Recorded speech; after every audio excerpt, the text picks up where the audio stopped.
Hi, we're Jake and Sabrina, and 7.5 years ago, we had something really crazy happen to us. Someone asked us to take 2 children into our home, not in the foster care system, not a part of any of that, but we said yes. Our journey's been pretty wild, but you're gonna wanna watch our documentary previous to our update today. We're just gonna catch you up to the current events of what's taken place and how we've been able to save these 2 children, and And fight the system. We've been battling a system that's just been a mess. Yeah.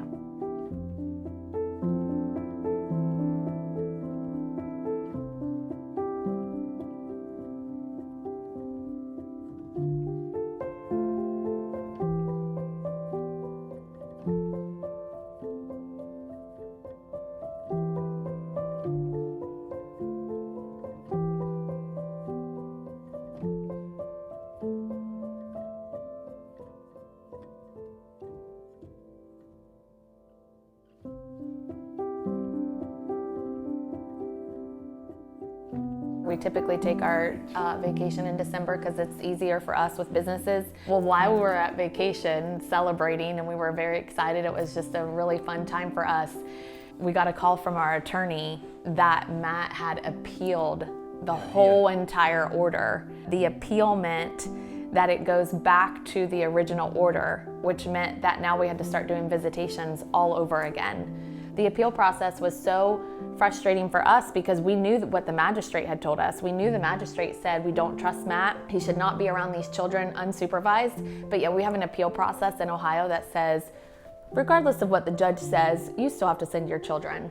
The biological mom, Matt was her mom's boyfriend. When live-in boyfriend, Charlena lived with him for so many years. Later on became this Jerry Springer type relationship after Matt's girlfriend passed away. He's not a biological grandparent to them. He's never had children, but yet the court system continues to make the claim that he is a grandparent to them, and that we have to continue to go through the battle of the court system to protect 2 children from someone who is not even blood related to them. It's just ridiculous. It's so much dysfunction. There was never even a marriage. He was never a stepdad. But yet they come into court and they act like this grandpa stepdad relationship. We wanted to protect Josiah and Christiana, but the court system once again was not allowing us to protect them. It was just so frustrating as a parent to not be able to protect your children from, you knew he was a groomer, you knew he was a pervert, you knew what he was doing was so unacceptable, but yet you have this appeal process and this law that says, doesn't matter if your children are being abused or hurt, you've got to send them. Well, one of the visits, Matt had decided to pull around back of the police station, and there was a parking spot out front, and I was just very frustrated. I actually have it on video, but I started videotaping him, and I asked him, I'm like, why are you not pulling up front? And he talked about the time and that he still had 2 more minutes to get into the police station. And I said, well, you better hurry up. Well, he had Christiana's hand and he was squeezing it so tight. And I said, don't touch her. And he went to give her a kiss on the head. And so I took my hand and flipped his chin off of her basically. And he said that I assaulted him. And in the video, you can see Jake starts to talk to her about how to get out of his grip. And literally, he wrenched her wrist. Like, she had a little bruise on her elbow where it had like a thumbprint, and she ended up having a sprained wrist. And Christiana has a low pain tolerance anyway. Yeah. But she would go around like this for like a week. We had asked a friend to look at it, because we typically do not go to the doctor, but we had a friend look at it, and she said, because of the case, I would take her in. Yeah. We were in Children's for 14 hours, but it also proved that Christiana had a sprained wrist and that Matt had bruised her arm. And so, although it was annoying to sit there, it was important for us to have the documentation because we didn't know what the future was about to hold.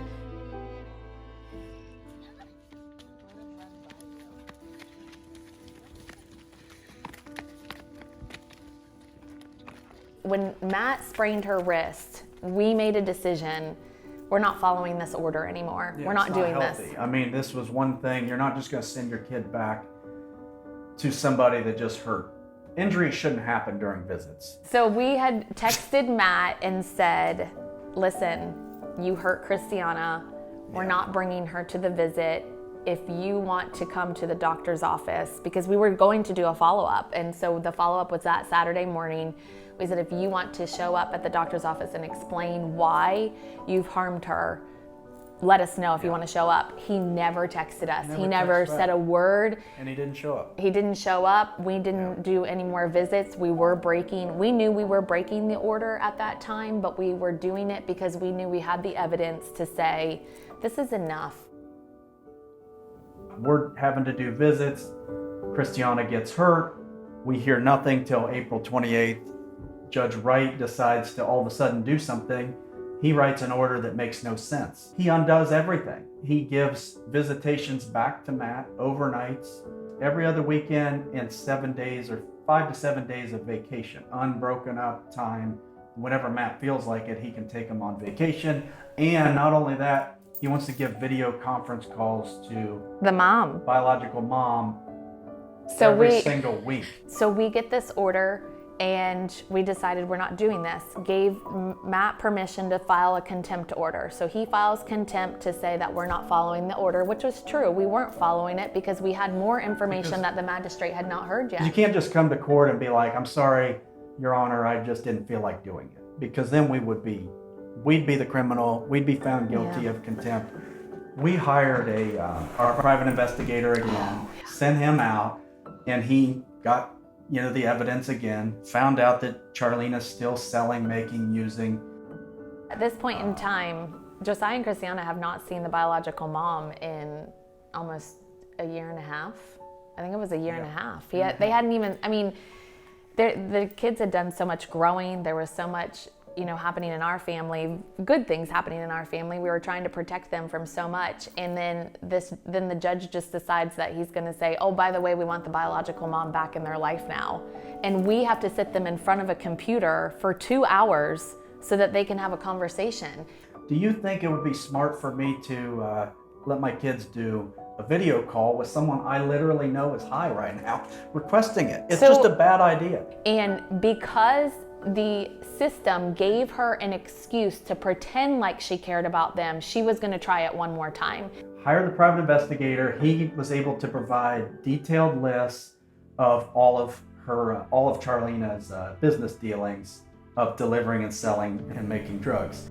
And so about August, I had enough because I'm getting all these reports every day. She's texting me, want to do video calls. And I'm like, it's freaking crap. I'm not doing this. So frustrating. So I just decided to post it all on Facebook and tag the sheriff, Randy Thorpe. And, the entire list of all the drug houses, what she was doing, people's names, dates, times, everything, tag the sheriff.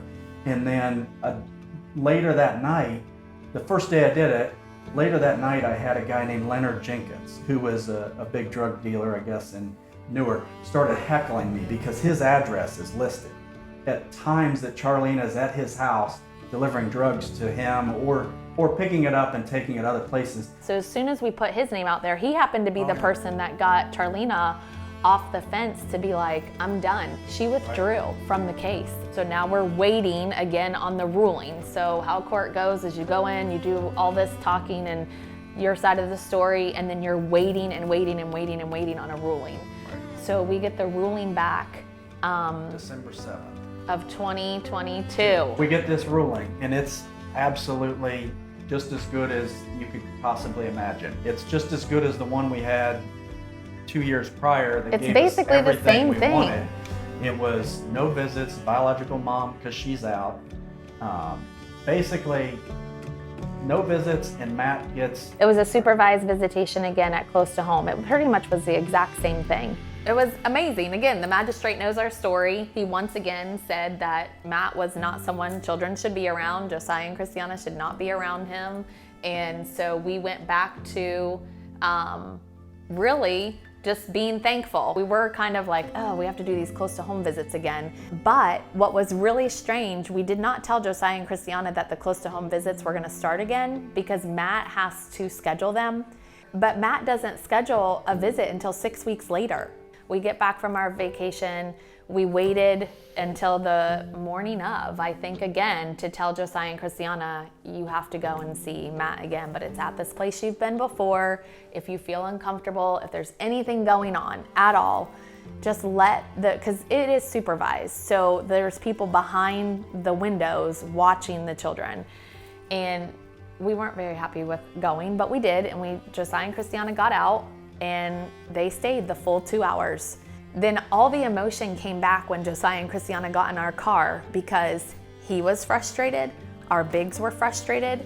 We were going through this crazy emotion again of, are you kidding me? We have to let Matt back into our life, and now we have to take every other Saturday and come and let the kids go in this little room for 2 hours and see this guy. And so I just called close to home and I said, I just want you guys to know you never even ask us on the other side of how things go. You do a report based off of what you see for 2 hours, and kids are tough. They will pretend, they will just get through it. You know, Josiah and Christiana have had to get through visitations for years now. And so here we are back in this 2 hour visitation window, but I told her, you know, she came home, she was on the couch, she had a bellyache, she started talking like a baby. She's 11 years old. That to me is a big issue. And so the lady was really thankful, and she said, I'll put it in the report, I'll document it. Please let the kids know if they feel uncomfortable about anything. All they have to do is just knock on the window or tell us, or, you know, wave a hand or something. They will have signals if you need them. The next visit that came, it would have been the second visit, and Kaylee took them and they wouldn't get out of the car. And we're like... And turns out the close to home can't make the kids get out of the car. They were fine afterwards. There was no detox. There was no, they weren't upset. They weren't crying. There wasn't anything. They just said, no, we don't want to get out, and we went on with life. And so that was the second visitation. Then the third visitation came around. They didn't get out of the car. Then the fourth visitation came around. They didn't get out of the car. We're doing these regular visits that the kids aren't getting out of the car. We're going, hey, we can handle this. This is good. We're winning on everything. And then I think there's like 14 days after you get in a... Yeah, it is 2 weeks. 14 days until it goes into effect, the new ruling that the parties have to appeal. Well, Matt appeals the contempt. It goes back to our judge. If he wins, all he could win is that we're found in contempt. They can never undo the fact that the visitation schedule is what it is right now. They can never undo the fact that that Josiah and Christiana are going to live with us. And by the way, when he filed to appeal this, he quit scheduling. So now, like, his appeal doesn't stop the fact that we should have visits. So him quitting just shows he's quitting once again. Yeah, so the kids are not going at all right now, which is wonderful. I mean, we didn't think it would end this way either. We're still wrapped in the court system. We still are not at this point in time able to legally adopt Josiah and Christiana, but what we feel relief about is that we don't have to take them. So we're in a place now where Josiah and Christiana are thriving. It's been 7 years, and I look back now thinking, would we do it all over again? That's what people ask, you know, when they're going through something and they're on the other end of it. And what I would say to anyone who's going through custody battles right now, because we do get a lot of questions about custody battles, a lot of questions about guardian ad litems, because we are so boisterous about it, is that you have to do what's in the best interest of the child, regardless of the system. And yes, we would do it all over again. Josiah and Christiana have literally changed our lives for the better. I mean, Josiah and Christiana, to me, it's not just about raising 2 children to be our own and have 5 kids. For me, it's like, I look at them and I think, Christiana never will have to deal with a predator preying on her. Josiah will never have to be beaten again because he has an amazing dad who's going to teach him how to run equipment, how to run a farm, how to run a business, how to be kind to women. It has been so wonderful watching them grow. I watch them swim and I think they're living their best life right now, and I am thankful to be a part of that. If you're just willing to say yes, just say yes. Say yes to the journey, especially to children. You should always say yes to children, no matter how difficult it is or no matter what's going on. If I truly believe that if enough Christians would just say yes, God would continue to drop children in people's homes, because he literally dropped Josiah and Christiana in this home. This home brings back so many memories, because I remember them walking through the door with their garbage bags. We sat right here and colored a picture as the woman who dropped Christiana off went and said, I'm gonna go get something, and never came back.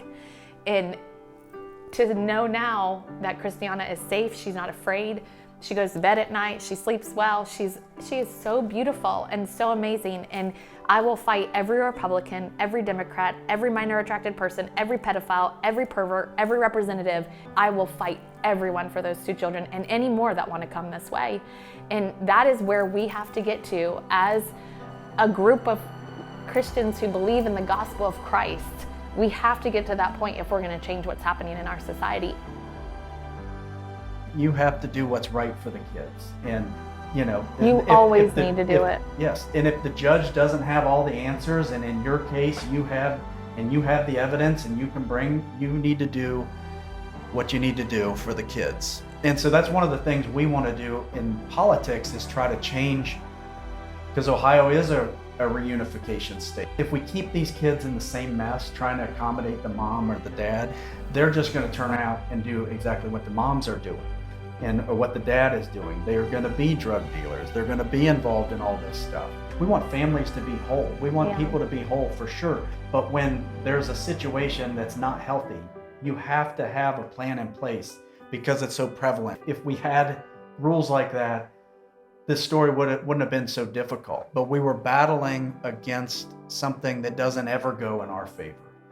And it really shouldn't be this hard. It really shouldn't. It should not be this difficult. It's so easy to have an abortion, but it's so difficult to adopt a child. And you'll see billboards everywhere. Billboard everywhere for you to adopt a child, get involved, adopt a child, do this, do that. And it's so difficult. And I guess another message I just want to tell people, it doesn't matter if it's difficult, you need to do it anyway. Because we're in this mess because we didn't stand up and say something and protect children. We're in this mess because we buried our heads and said, oh, you know, our life is perfectly fine. We have a white picket fence and, you know, a dog and children, and we don't have to worry about other people, what they're doing. No, we have to now, because it's in our backyard.